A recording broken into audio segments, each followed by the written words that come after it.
नमस्कार मित्रांनो, लग्नानंतर होईलच प्रेम या मालिकेच्या येणाऱ्या भागामध्ये आपल्याला दिसतंय की नंदिनीने जीवाला ऑफिसमधनं घरी आणलं असतं.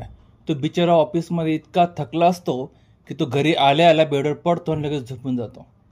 नंदिनी त्याच्या अंगावर पांघरूण टाकते आणि दुसरीकडे आपल्याला दिसतंय की पार्थ विचार करत असतो की आता काव्याला मंगळसूत्र बनवायचं आहे, पण त्यात युनिकनेस असा काय असावा. आणि तेवढ्यात आपल्याला दिसतंय की पार्ससाठी काव्यानं सेलेमन कॉफी घेऊन येते आणि ती येत असता असता तिचा पाय घसरतो आणि ती कॉफी एका कागदावर पडते. तो कागद काय असतो तर पिहूने पार्था दिलं असतं, त्यात लिहिलं असतं काव्य आणि पार्थ. तर जी कॉफी जी पडते ती पडते पा नावाच्या शब्दावर, अक्षरावर. मग होतं काव्यार्थ. आणि मग पार्थला आयडिया सुचते की काव्यार्थ या नावाचं मंगळसूत्र आपण काव्याला बनवायचं आहे. बघूया आणखी पुढे काय काय घडतंय मालिकेत. पण त्याकरता चॅनल सबस्क्राईब करा, बेल आयकॉन प्रेस करा. तुम्हाला काय वाटतं मालिकेविषयी कमेंटद्वारे कळवा.